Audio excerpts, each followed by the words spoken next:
welcome to Breathe and Bloom podcast. I am your host, Dr. Jessica Shepard.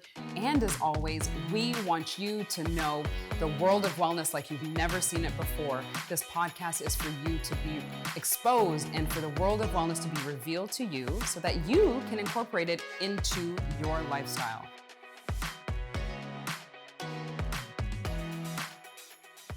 I have an amazing guest with me today. We have Dr. Cara Natterson, who is a pediatrician. She's a consultant. She is also a New York Times bestseller for books on puberty. And we are going to talk about her new book that's coming out. So I am so glad to have you here, Dr. Natterson.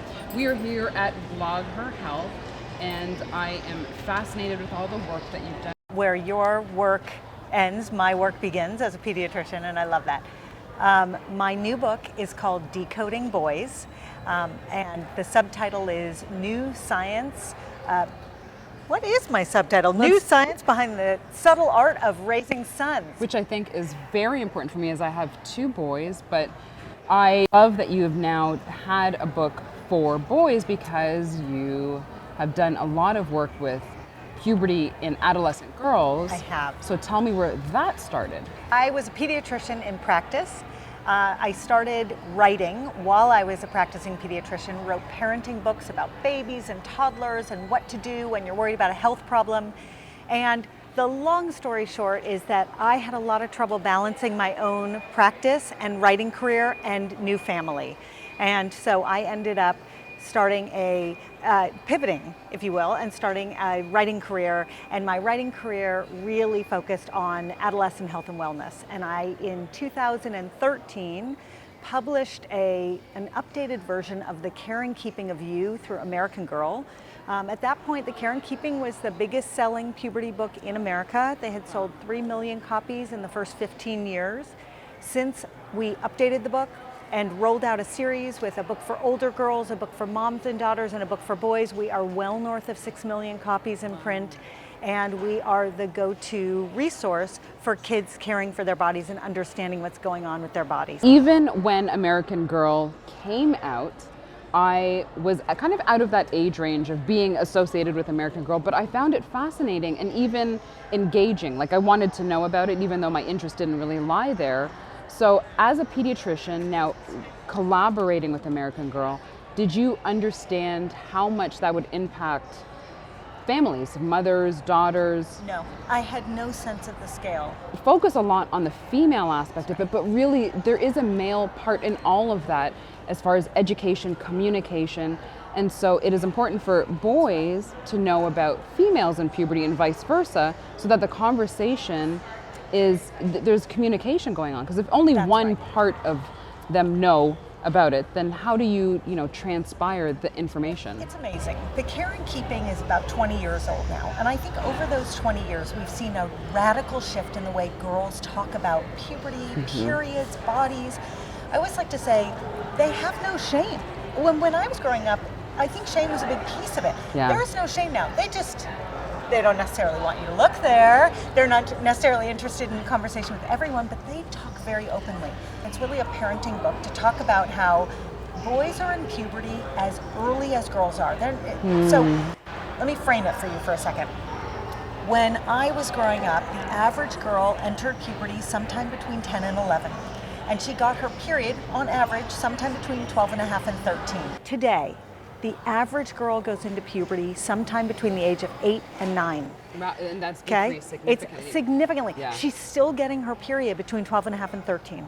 But so she's now we've doubled. She's entering the puberty stage Yes. earlier, but not necessarily as far as menarche. When you start, That is your period correct. is still the same age. In fact, we have doubled the time from onset of puberty to menarche. How about boys? Same deal. Our boys are entering puberty between 9 and 10. No one knows. I tell parents this, they fight me. They say, no way.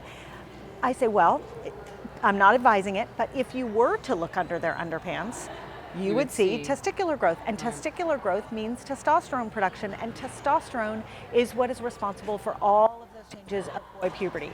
So they are having the exact same experience. Their early puberty is happening sooner and is getting prolonged. So There's an interesting part in there that I feel that you said as a pediatrician, as someone who has gone to medical school, talking to your patients about this very delicate subject, I would say, it's still kind of a defensive type of mode where they may not believe you all the way. Yeah.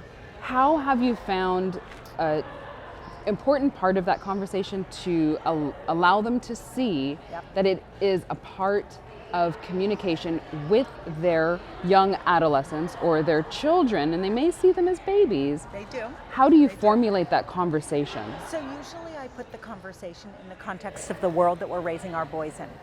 So just like puberty is shifting and it's very different than it looked when I was growing up, so too the world is very different. And when you begin to contextualize it, our kids have cell phones. Average age for device ownership in this country is 10. Our kids are online watching all sorts of content. The average age for first porn viewing for a boy is somewhere between 11 and 13, depending upon which study you read. Our kids are growing up in a Me Too culture where consent issues are enormous and can change the trajectory of a kid's life. Our kids are growing up in an Instagram world where body image issues are equally split between boys and girls. When I begin to have these conversations with parents, they're so relieved to hear that someone wants to put language to it. Now, meanwhile, with the boys, here's what it is. The girls get words. Vagina, periods, boobs, the girls get words. Why don't the boys get words? They deserve the same language. And so that's what you bet. considered in the writing of your books, You is bet. how to start those conversations early. So if you were to give 3 tips as far as that conversation in puberty, what would that be? So the biggest tip is most boys get quiet when they go into puberty. They don't all get silent, though some do, but they often shut the door and they often shut us out. And we take that cue and we say, oh, that's puberty, that's normal, let's let them stay behind that closed door, or let's let them stay quiet. And my biggest piece of advice to parents is, it is normal, but let's put our foot in that door or knock on the door, go into that room and have the conversations. Let's treat our boys the way we treat our girls. And if we raise our boys with the same conversational skills, we'll raise healthier, happier boys. So that's my biggest piece of advice. So the second tip is, when you're going there and you're having a conversation, don't do this. Don't look them in the eye. Don't look them in the eye. Right. No looking in the eye. Do it in the car, right? When you're like this. Or, I love that you said that, because I would look someone in the eye. of course, because Absolutely. that's intimacy, Yeah. right? You're connecting with the person. Let me tell you, when you're going there and it's a sensitive subject, your child does not want to be intimate with you at that moment in that way. You can get there, but most kids, they would rather have the lights go out and then they start talking when you say goodnight, right? Same here. So we've got talk to them, we've got how to talk to them, and then we've got when to talk to them. All the time. Talk and talk and talk. It's like the sex talk, so right? it shouldn't be something like come to the kitchen table to have an uncomfortable conversation. No. Have lots of I uncomfortable am so glad I'm getting conversations. these tips, because I feel I would have done the complete opposite of what you just said. So it's talking about it continuously so it's not awkward. Yes, it's not the talk. And in fact, there's no more the talk. Every one of these subjects that you're going to bring up with your child, and it doesn't matter if your child's a boy or a girl, have the conversations over and over and over. I'll leave you with this. In the beginning of my book, I describe a scenario where when I talk to kids, the kids tell me, I never had a conversation with my parents about sex. My parents have never talked to me. And then I pull the parents in a separate room and I say to the parents, tell me about the first time you talked to your kids about sex. And they can describe in detail a long conversation with their kids. Kids don't always hear it, even if it's a big deal to you. So over and over and over. Now, switching to you as a pediatrician, a mom, Yes. how do you focus on wellness for yourself? So I've added an extra hour to my morning because that's where I can fit it in. So I am a morning exerciser very early. What's your favorite exercise? You know, I love a good run, but a short run. I'm a 3-4 mile runner. And I need my 10 minutes of meditation. And I have to build that into the front end of my morning, because if I don't do it, I won't do it. But another huge component of my wellness is what I'm eating all day, what I'm drinking all day, which is, I have coffee, I love my coffee, and then water, stay hydrated. And then at the end of my day is when I go to bed. And what I have learned is if I need sleep, I have to honor my body because I will not be able to get back on the treadmill the next day and be present for everyone that I need to be present for. And so I'm an early bird. Yeah. I go to bed. So from everything that you've explained to us in your personal journey with wellness, and that's what we like to focus on, is all the accolades that you have, all the amazing projects that you've done. How do you focus on wellness for yourself? And I think if there is one motto that I would say that resonates with me is honor your body. Whether that's with sleep, whether that's with exercise, meditation, honor your body and know those signs. So we're gonna do a quick fire, which means we're gonna ask you very quick questions. You just like have 2 seconds to respond. We're gonna do 3. So you were talking about hydrating, sparkling or still? Still. Espresso or cappuccino? Oh, espresso. Oh, for sure. And the last thing is, as someone who is, when we look at what you do and how well you do it, would you say an ebook or hardcover book? Hardcover. So you're Slam like dunk. You're slam I'm dunk? old school. Me too. Okay, so I love that you have shared your journey, your career, rather, because now you've kind of created a career that is not typical to a physician. No, I've completely made it up. You've completely made up this, entire career, which I love, because those are the things that I love to do, is how I communicate with people, what I bring into my practice, and how that resonates with patients. You've done that very well. And the other thing that I think is so important is that I'm being a little selfish intent here. I have 2 boys myself, 5 and 4. Please decode my boys for me and tell me, one, what prompted you to write this book and what does it cover? What became extremely clear to me is that not only did boys want the information, but parents wanted more information too. I have tried to decode my own now 14-year-old who says very little, but he speaks volumes in those few syllables, and we have learned how to communicate in a really powerful way, I think because I went on this journey of writing this book.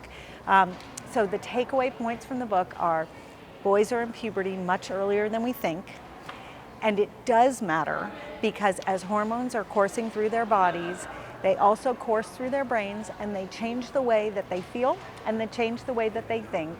And we need to give boys vocabulary and awareness the same way we do for our girls so that we can empower them. It is our job as parents to keep our children safe and healthy. Those are our jobs.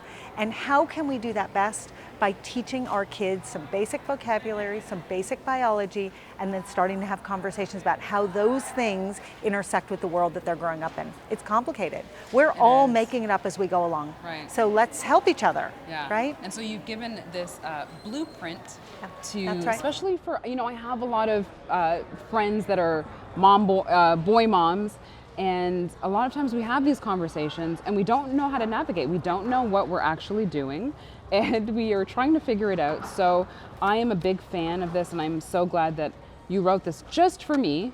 In my head, you wrote it just for me so that I know how to decode my little boys.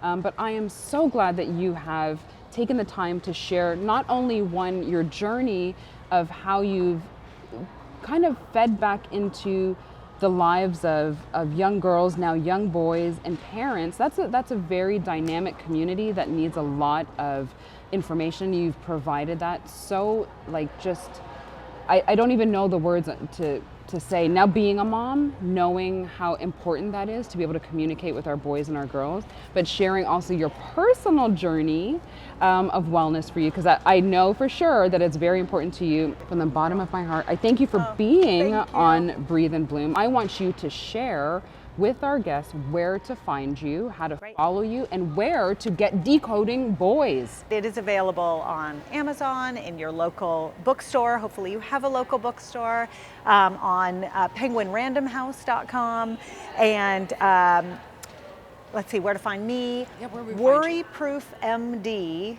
MD like doctor, worryproofmd.com, or just Google me, Cara Natterson, and Instagram? you can find me. Yes. I know, I always forget my handles. Yes. At Cara Natterson and at C Natterson usually point to me. Okay.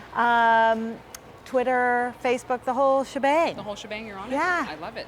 We always ask our guests at the end of the podcast episode, is the huddle moment. Yes. Okay, so if you had a group of women, men, adolescent boys and girls with you, and you wanted to kind of empower them and charge them and give them like some message that's like really invigorating, what would you tell them? What's your chant? What's your mantra? God, I love that question.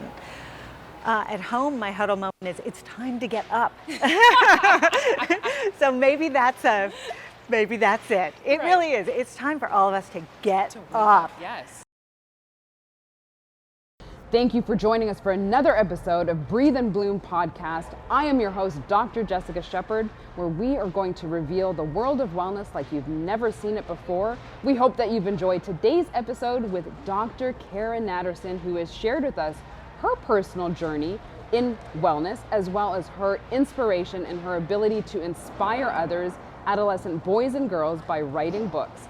Her new book, Decoding Boys, the New Science Behind the Subtle Art of Raising Sons, is available in February 2020. It's dropping. Please go get it. You can find her at worryproofmd.com, or you can Google Dr. Cara Natterson. Now, if you've enjoyed our episodes and you want future episodes, please subscribe to Breathe and Bloom podcast on Spotify, where you can hear us, or you can go on YouTube at Breathe and Bloom podcast, and please subscribe, click that button, and share this information with everyone that you know. Thanks for tuning in.